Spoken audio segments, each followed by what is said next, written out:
सो क्या होते हैं रिस्क फैक्टर फॉर सुसाइड? अगर सबसे ऊपर अपन रखें तो उसमें होता है एकेडमिक डिस्ट्रेस। साथियों, ये समझना ज़रूरी है, स्ट्रेस एक अलग चीज़ होती है, डिस्ट्रेस अलग चीज़ होती है। स्ट्रेस कई बार यू स्ट्रेस भी होता है। फॉर एग्जाम्पल, अगर एग्ज़ाम आ रही है, अगर स्टूडेंट को थोड़ा बहुत स्ट्रेस होता है तो वो ओवर टाइम करके पढ़ाई करता है और फोकस करता है, खेलने कूदने की जो एक्टिविटीज़ है कम कर जाता है, अपना रूटीन बेहतर बना के रखता है, तो वो अच्छे नंबरों से पास होने की संभावना रहती है। लेकिन जैसे एग्ज़ाम ख़त्म होती है तो व्यक्ति फिर अपने आराम से जो है जीवन शैली को जीता है। इसको यू स्ट्रेस बोलते हैं। लेकिन कई बार जब ये एक सीमा के बाहर हो जाता है, जिससे व्यक्ति का परफॉर्मेंस में लगातार गिरावट आती रहती है और दूसरी प्रॉब्लम्स जीवन में और अपने बॉडी में और माइंड से रिलेटेड दूसरी प्रॉब्लम्स आती है, उसे डिस्ट्रेस बोलते हैं। अब एकेडमिक डिस्ट्रेस क्यों है? साथियों, कंपटीशन का दौर है, हर किसी को स्वयं से अपेक्षा है, माता पिता को भी अपने बच्चों से काफ़ी अपेक्षा है। उन अपेक्षाओं के ऊपर खड़ा उतरने के लिए वो बेजोड़ कोशिश करते हैं, यहाँ तक कि वो टाइम ठीक से मैनेज नहीं कर पाते, वर्कलोड ठीक से मैनेज नहीं कर पाते और डिस्ट्रेस की अवस्था में पहुंच जाते हैं। उसके कारण उनका परफॉर्मेंस गिरता है और ये एक बहुत बड़ा रिस्क फैक्टर बन जाता है आगे चल के कुछ गलत कदम उठाने के लिए। दूसरा देखिए अपन, फोर्स्ड कैरियर चॉइसेस, मतलब दबाव में आके अनुचित कैरियर विकल्प को चुन लेना। साथियों, कई बार फैमिली के दबाव या समाज के दबाव के कारण व्यक्ति कुछ ऐसे लाइन में चला जाता है जिसमें पहले से उसकी रुचि नहीं थी। क्योंकि रुचि नहीं थी इसलिए हो सकता है उसकी क्षमता के हिसाब से वो काम नहीं कर पाए और जो चीज़ उसकी सफलता के लिए अग्रसर वो नहीं हो पाए। इसकी वजह से उसे असंतोष पैदा हो जाता है और यह असंतोष कई बार लंबे समय तक चलता है, जो अपने आप में एक रिस्क फैक्टर बन जाता है सुसाइड को लेके। अगर इंस्टीट्यूट्स की बात करें, so perceived lack of support from educational institute, इस कंपटीशन के ज़माने में और यह सब डिस्ट्रेस के ज़माने में बच्चा इंस्टीट्यूट के ऊपर देखता है कि अगर मैं प्रॉब्लम में हूँ तो इंस्टीट्यूट मेरी कैसे मदद कर सकता है। क्या इंस्टीट्यूट में मेंटल हेल्थ काउंसलिंग का सेटअप है? क्या इंस्टीट्यूट्स में मेंटरशिप का सेटअप है? क्या इंस्टीट्यूट में कंप्लेन मैनेजमेंट सिस्टम या कंप्लेन रिव्यू सिस्टम ठीक से हो पा रहा है? कॉन्फिडेंशियलिटी ठीक से मैनेज कर पा रहे कि नहीं कर पा रहे? यह चीज़ बहुत मैटर करती है और अपन ये देख भी रहे हैं और समझ भी सकते हैं कि कई सारे इंस्टीट्यूट्स में ये चीज़ें मिसिंग है या अगर है तो केवल ऑन पेपर है, ठीक से कार्य नहीं करती। इन कारण से बच्चे को असहाय महसूस हो जाता है, उसे लगता है कि मैं अकेला हूँ, इंस्टीट्यूट मेरी ठीक से मदद नहीं कर पा रहा है और ये अपने आप में एक रिस्क फैक्टर वाली स्थिति में पहुँच जाता है।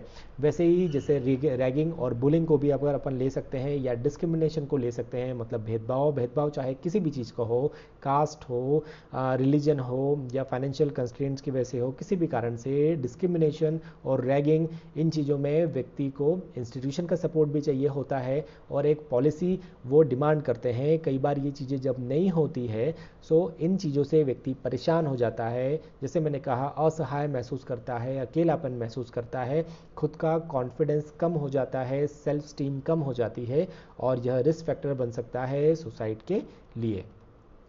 फाइनेंशियल स्ट्रेसेस बहुत ही आसान है समझना, क्योंकि महंगाई बढ़ती जा रही है, बेरोजगारी भी बढ़ रही है, अपेक्षाएं बढ़ रही है, कंपटीशन बढ़ रहा है, लेकिन फाइनेंसेस उतने स्ट्रांग नहीं हो पा रहे हैं किसी के भी, पेरेंट्स के भी और डेफिनेटली बच्चों के भी। क्योंकि फाइनेंसेस स्ट्रांग नहीं हो पाते हैं सो खुद को जल्दी इंडिपेंडेंट नहीं मान पाते और यहाँ तक कि वो खुद को बोझ मानने लगते हैं परिवारजन के ऊपर या अपने घर के ऊपर। सो ये जो परसीव्ड जो बर्डनसम वाली फीलिंग है, मैं एक बोझ हूँ, यह भी आ जाती है फाइनेंशियल स्ट्रेस के कारण और बच्चे को आगे कोई सरल रास्ता नहीं दिखाई देता है कि जल्दी से कैसे पैसे कमाया जाए और स्ट्रॉन्ग स्थिति में आया जाए। ये खुद भी एक रिस्क फैक्टर है सुसाइड के लिए। साथियों, चेंजिंग फैमिली स्ट्रक्चर सब जानते हैं। कुछ वर्षों पहले तक जब जॉइंट फैमिली होती थी तो उसमें हंसने खेलने के लिए एक से ज़्यादा व्यक्ति होते थे। कई बार सब लोग साथ में बैठ के मिल बांट के खाना खाते थे, टीवी देखते थे। उस समय कई सारे प्रॉब्लम्स का डिस्कशन हो जाता था। लेकिन अभी भागदौड़ भरी ज़िंदगी में बहुत सारे लोगों को पर्याप्त समय नहीं मिलता है स्वयं के लिए, स्वयं की फैमिली के लिए। उसकी वजह से कई सारे नेगेटिव थॉट्स हैं या कई सारी दुविधाएं हैं वो मन में इकट्ठी होती रहती है। क्योंकि इकट्ठी होती है उसको बाहर चैनल आउट करने के लिए फैमिली मेम्बर्स नहीं मिल पाते हैं, तो यही अपने आप में एक रिस्क फैक्टर बन सकता है सुसाइड को लेके। सिमिलरली लोग इमोशनली नेग्लेक्टेड फील करते हैं। देखिए, हर किसी की ये एक आंतरिक इच्छा होती है, स्पेशली बच्चों में, कि अपने इमोशंस को शेयर करें। अगर अपन बहुत खुश हैं तो जाके किसी को बताएं, वो भी अपन चाहते हैं कि वो भी अपने साथ में खुश हो और इस प्रकार से खुशी का जो माहौल है वो प्रिवेल करे। और उल्टा जब अपन दुखी हैं तो भी अपन चाहते हैं कि किसी को जाके अपन बताएं और वो अपने साथ एम्पथाइज करें। लेकिन आजकल के ज़माने में इमोशनल नेगलेक्ट बहुत देखा गया है। समय नहीं है, टच नहीं है तो अड़ोसी पड़ोसी है या तो फिर प्रोफेशनल रिलेशनशिप के लोग हैं जो बाउंड्री के साथ में काम करते हैं। आपके साथ उतने अच्छे से एम्पथाइज शायद वो नहीं कर पाए जितना करना चाहिए। इसलिए इमोशनल नेगलेक्ट भी एक बहुत बड़ा रिस्क फैक्टर है। सिमिलर सोसाइटल एपैथी मतलब समाज की उदासीनता और छुपी हुई मानसिक बीमारी मतलब अनडिटेक्टेड साइकेट्रिक डिसऑर्डर्स। आप सभी को पता है, जो व्यक्ति मानसिक रूप से स्थिर नहीं है वह छोटी परेशानी से भी ज़्यादा परेशान हो सकता है, खुद का ख्याल शायद नहीं रख सकता, मानसिक परेशानी से ही वो सफ़र करता रहता है। तो इसकी वजह से वो एक हाई रिस्क फैक्टर है सुसाइड के लेके। बहुत सारे दूसरे रिस्क फैक्टर्स भी है, जैसे past history of any suicidal behaviour या खुद को मारने का प्रयास करना। खुद की फैमिली में किसी ने अगर सुसाइड किया हो, ये भी बड़ा रिस्क फैक्टर है। पर्सनल हिस्ट्री या पास्ट हिस्ट्री या any family history of mental illness, ये भी एक रिस्क फैक्टर है।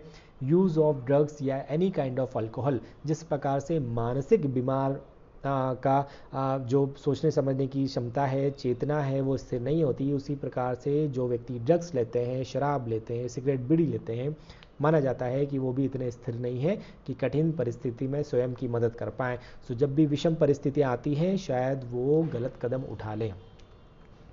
Recent loss of loved one, सभी जानते हैं कि आजकल रिलेशनशिप्स कम हो गए हैं और जितने हैं लोग उसी से अपनी पूरी इमोशनल जो ज़रूरतें हैं पूरी करने का प्रयास करते हैं। अगर उनमें से किसी का अनटाइमली डिमाइस हो जाता है या किसी प्रकार से दूरियां बढ़ जाती है तो इस चीज़ को कई सारे लोग, स्पेशली बच्चे, ठीक से एब्जॉर्ब नहीं कर पाते हैं और ये अपने आप में एक रिस्क फैक्टर बन जाता है। ट्रॉमा या अब्यूज़ की हिस्ट्री जिसने उसको असहाय बना दिया था, मदद के लिए गुहार लगाने को मजबूर कर दिया था और एक कमज़ोर व्यक्ति हो सकता है ऐसा साबित उसके दिमाग में कर दिया था। इसलिए ट्रॉमा और अब्यूज़ भी जो है एक बड़ा रिस्क फैक्टर है। Social isolation, tendency to ruminate, देखिए अपन पर्सनालिटी की बात करें या टेंडेंसियों की बात करें, कुछ लोग होते हैं जो कठिन परिस्थितियों में ठीक से बाहर आने का प्रयास करते हैं और सफल भी हो जाते हैं। कुछ लोग हैं जो नहीं आ पाते क्योंकि उनकी टेंडेंसी होती है एक ही बात को, स्पेशली नेगेटिव बात को बार बार घुमाने की, बार बार सोचते रहने की। कुछ लोगों की पर्सनालिटी ही वैसी होती है जो उससे बाहर नहीं निकल पाते या शायद आना नहीं चाहते। कुछ लोग इम्पल्सिव होते हैं। देखिए आजकल के स्टूडेंट्स सभी अपन जानते हैं, स्पेशली जो जनरेशन जैन जी और जैन अल्फ़ा जो है, इसमें कुछ भी चीज़ें इन्हें जल्दी से चाहिए। इन्हें जो भी जानकारी चाहिए जल्दी से मोबाइल पे, इंटरनेट पे वो देख लेते हैं। उन्हें सब्र करने का ज़्यादा आदत नहीं है, इसलिए इम्पल्सिविटी है। अगर कुछ भी कठिन परिस्थिति में आते हैं तो उनसे उनको जल्दी निवारण चाहिए, अगर नहीं मिलता है तो हो सकता है इसके लिए वो गलत कदम उठा लें।